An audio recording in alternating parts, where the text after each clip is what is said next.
Hi, everyone. We need to talk about limits. It's one of those awkward conversations that you have to have once in a while.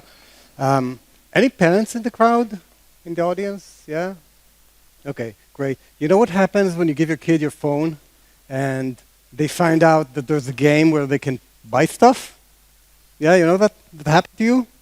So explain it to everyone else, please. And we're done with the talk. So why are we having this talk? Probably everybody in the room got into one of these situations where you have this conversation with your boss, and they're like, "Why are we paying so much money for DynamoDB? You told me this was going to cost $100, and now we're bankrupt." Or you have a Kubernetes cluster that is supposed to have lots of space, but doesn't have any space. But then you go and you check the utilization; it's like 5%. So a lot of those situations. The logging one is one of my favorites.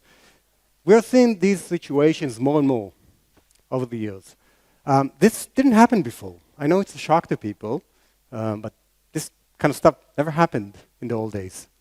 So, what the fuck? This is the age of limitless scale, limitless infrastructure, limitless everything. You just click a button, you have more stuff, and more stuff, and more stuff. But there's a problem with that stuff.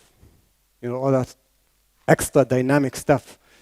You have to pay for it at some point. So every day has a payday, and when you have a credit card and you keep spending more and more money, eventually your bank gives you a call, and it's like one of those awkward conversations again, where they tell you you don't have any money left. You're like, oh, how did that happen? Which is why we're having this conversation. The problem with dynamic infrastructure is that it's dynamic, yes, and you don't know how much it's going to cost you until it does. So, in order to avoid surprise AWS bills and services crashing because they're out of capacity and performance degradation because there's too much load and so on, so on, so on, we need to start thinking about limits. Parkinson's law. Anybody heard about this? Yeah, so this is originally a rule about bureaucracy, but actually this is the case for all dynamic systems. In all dynamic systems, work expands basically to consume all available resources. It sounds weird at first, but if you think about garbage collection, for example, this is exactly what happens. It doesn't matter how much memory you give your process, it's going to use all of it. Okay? So this is a Mandelbrot program, basically draws a fractal. And I ran it 2 times, one with a limit for 64 megabytes, and once with a limit of half a gigabyte. Same program, same data, twice as much memory usage. It did nothing else different. Okay? And this is a great example of how dynamic systems behave in reality. You give them more resources, they will use more resources. So just think for a minute what this means for your metrics. Because a lot of us, what we do is we look at the metric and we're like, oh, this used all of the memory, I will just give it more memory, right? That will solve the problem. No, it will just use more memory and will become less and less efficient because it doesn't have to be efficient. And this is how dynamic systems work. So if you don't set a limit by yourself as a human that has some kind of understanding of what the system is going to do, the system will find the limit for you. And how will it find the limit? Usually catastrophically. This is how we get outages and so on. So if you guys, anybody had the out of memory killer error? Yeah, no, never. Exactly. So this is an example of how the system finds limits for us. So I'm going to give you a quick tip for your career. How to get promoted in 5 easy steps. Step 1, write a program. Then insert something super inefficient into it, like a while true loop. Step 2, deploy the code to production and just wait. Step 3, initiate a cost reduction project. In which project you will find the loop that you put in there, and you will remove it, and suddenly you can shrink all the infrastructure, and you get promoted. Yeah, that sounds funny, right? Genius. How do you know that's not the case already? How do you know that you don't already have something really, really inefficient in your code in production running right now? And that's the normal case. and then suddenly someone will remove it, and you think you saved a lot of money. I'll give you a hint. You have that already. How do I know? Because in every performance project that I ever did, we found a lot of things, a lot of low-hanging fruits, right when the project started. And we found amazing savings at the beginning of the project. Everything else was super hard and super long. But the beginning was super easy. Why? Because we all have inefficiencies in our code. Why? Because we never had to remove them. We never had constraints that prevented us from writing inefficient code. In other words, all unoptimized systems should be assumed to be wasteful and less optimized. Okay? There is no limit to how much a system can be inefficient. And therefore, we need to assume that all the systems that we didn't actually actively work on making them efficient, they are inefficient. In the good old days, this problem was somewhat mitigated. Why? Because we couldn't get more hardware. And because we couldn't run stuff distributed. So if we had a server, we couldn't waste more than we had. Okay? We were limited by the resources we had. Back when we were working in data centers, if we needed more servers, we had to wait a few months. So we had to do capacity planning, but moreover, we had to make code efficient because if it couldn't run on the servers we had, we couldn't run it. So we had to make it more efficient. Now, it's super easy to add capacity. So we write inefficient code. The servers we have are not enough, and then what do? We press a button. And then suddenly, problem solved, right? If you also think about Moore's law, basically, compute is doubling in its capacity every year and a half. So if I write inefficient code, all I have to do is just wait. Problem will solve itself, right? And this is how we got to the situation where we just are inefficient as a habit. And we write more and more inefficient code, and then when the system finally fails, we're like, oh my God, how did this happen? How did this happen? We never bothered to make it efficient. We never bothered to make it reliable. We never bothered to deal with what happens when we run out of memory or storage or we write too many logs. So this is something that we have to change our minds about.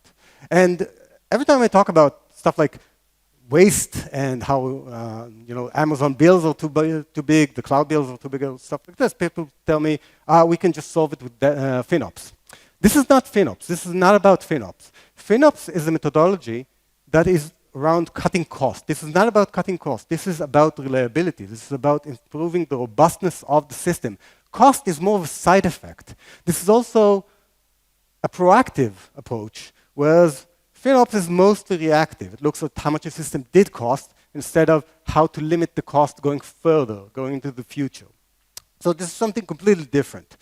This is about a fundamental engineering technique that most of us forgot about.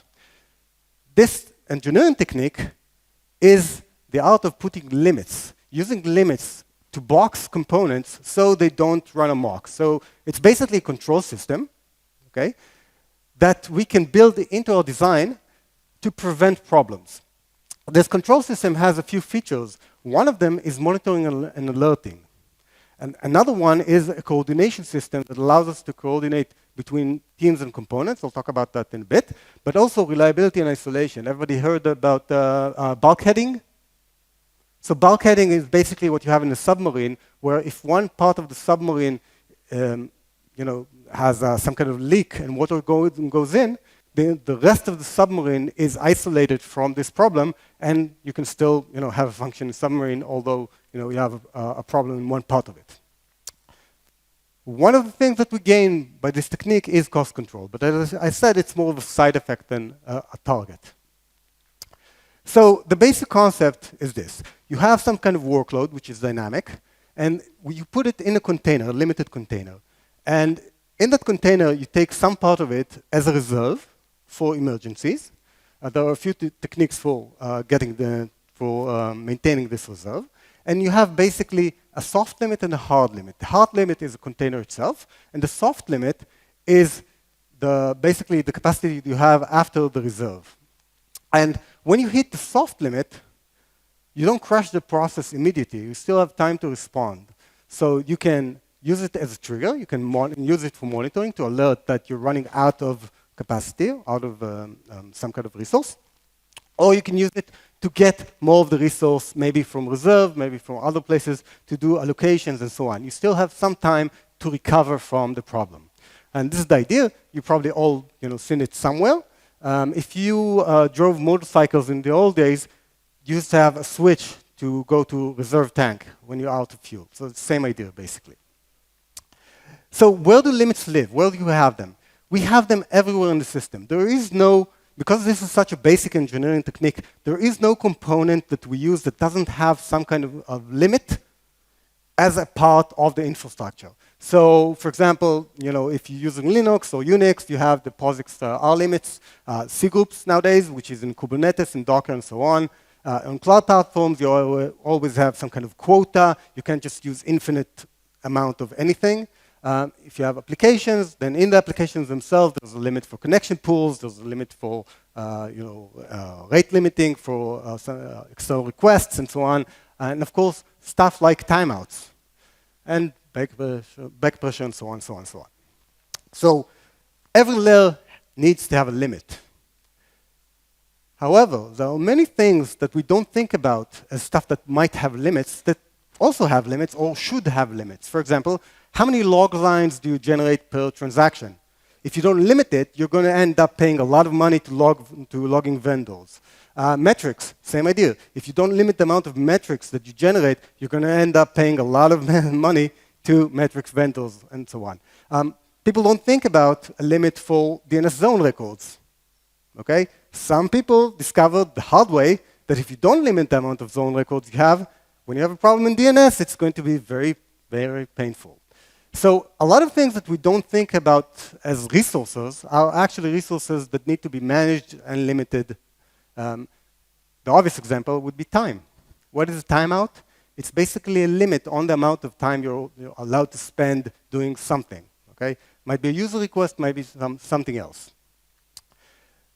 The problem, of course, is that people, when they hit the limit, they treat it as a bug, as a problem. They're like, oh, we went over the limit. What's the solution? We just give it more resources, more time, more compute, more memory. No. It's the other way around. It's not a bug, it's a feature. The limit is supposed to blow up. This is how containment works. It blows up locally, so it doesn't spread to the entire system. So if you have a problem like out-of-memory error, the solution is not to give it more memory. The solution is to ask yourself, why did we go over the limit? It could be that the limit doesn't make sense, but it's more probable that your program is misbehaving. Maybe you should be using less memory. The idea is that limits give you freedom. How so? We have systems that are static. So if you designed a space probe, for example, like Voyager, and you sent it into space, you have only one opportunity to build it, and you have to extrapolate into the future because you're never going to touch it again. Okay? So you have to compute everything up front. Everything has to be static. You have no leeway, basically. But in most of our systems, we want to have freedom. We don't want to talk to someone whenever we need more resources. So what we want is to reduce coordination. How do we do that? We get a budget up front. And this is the idea with limits. I can say to someone, look, my program is going to take 100 megabytes of RAM. This is what I think. But of course, it's dynamic.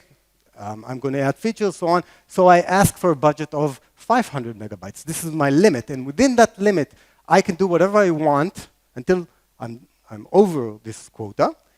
But for the time being, I'm free.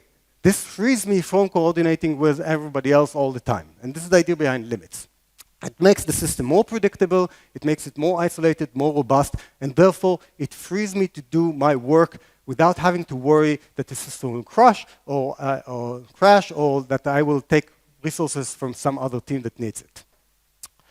But the thing is, limits need to be realistic. And this is something I see a lot of times. If you go and you look at your programs and the libraries that you use, you will find most of the default limits, like timeouts, for example, are completely unrealistic. For example, go and check the database connection timeout. What is a connection timeout? It's the amount of time to initiate a TCP handshake. Now, everybody knows what the normal latency in the data center is? Sub-millisecond, okay? So if you see a connection timeout of 1 second, does that make sense in the data center? No, if you're not connecting to the database, at least TCP handshake, in 10 milliseconds stops, you're not connecting. This is not happening. 1 second is like completely bogus. And we see this all the time. And this leads to, of course, a lot of waste, but also hanging connections and a lot of problems, cascading failures, and so on. Another example, many people give processes a lot of CPU because they don't want the processes to starve for resources. But if you have a process like Node or Async.io, something like that, it can only use 1 processor. If you see a limit of 4 processors for something that can't use them, something is very wrong here, okay? So we need to think about the limits that we give, and we need to have a reality check. How do we do that? There is a method for understanding how much resources you can actually give and how much is realistic for the program to use. Okay? So we have, for metrics systems, for monitor systems, we have histograms and percentiles. They will tell us, if we look at them, what is an acceptable limit, and also how many times we're going to go over the limit. And we can tune that. We can use that data to tune. So we can be data-driven about it. Also, we can use the reason to understand if we know the mechanics, all the physics of the problem at hand. For example, you know, what is the normal latency of a data center? That's basically speed of light. Okay? Or because we know how Node works, we can understand if the limit makes sense or it doesn't. The important thing here is to design the limit for the peak usage. So the obvious question is, what happens if we set the limit when we never see it breached? Okay? And this is how most of us tune the limits. We basically raise it and raise it and raise it until we don't see it breached anymore because there's no like out-of-memory problems anymore. This is wrong, okay? If you never see a limit breached, it means it's too high. Remember, the purpose of a limit is basically to limit, okay? So it's like if your kid never ever gets reprimanded at school. You know, if you think about it, if your kid is too well-behaved, it means they're not taking risks enough. They're not growing. So it's the same idea here. You want to see the limit breached. Otherwise, it's unrealistic. So what about autoscaling? People are like, okay, we don't have the time to deal with the limits. We don't have the energy to deal with it. What are we going to do? Let's just have some computer limit for us. That's nice in theory. The problem is it's very wasteful. There's a lot of other problems with autoscaling. I'm not going to talk about it, but autoscaling basically is a license to spend. This is why many times you go to a system, you see that it's cost a lot of money. The reason is because you put autoscaling, this basically says that anybody on the internet can decide how much you pay. Do you want that? I don't think so. What's wrong with this picture? Okay? This is from Kubernetes pod, and basically what you're saying is I want a minimum of half a gigabyte of RAM and a maximum of 2 gigabytes, and this is nice in theory. And you know what the problem with this is that you think you asked Kubernetes to give you more resources if they're available, but that's not true. What it actually does is this is going to kill your containers when there are no resources, when Kubernetes is in stress. Okay? When is Kubernetes going to be in stress? When you have a malfunction. Do you want your pods to be killed when you have a malfunction? No, you don't. You don't want cascading failure. This is a recipe for cascading failure. Okay? But people do this all the time. So basically, the problem is overcommit. Everybody thinks that they're going to get the extra resources because they're the only ones on high priority on the cluster. Obviously, if everybody is high priority, then no one is high priority. Okay? Overcommit is something that cannot work well unless you have priorities that are strictly defined and strictly enforced, okay?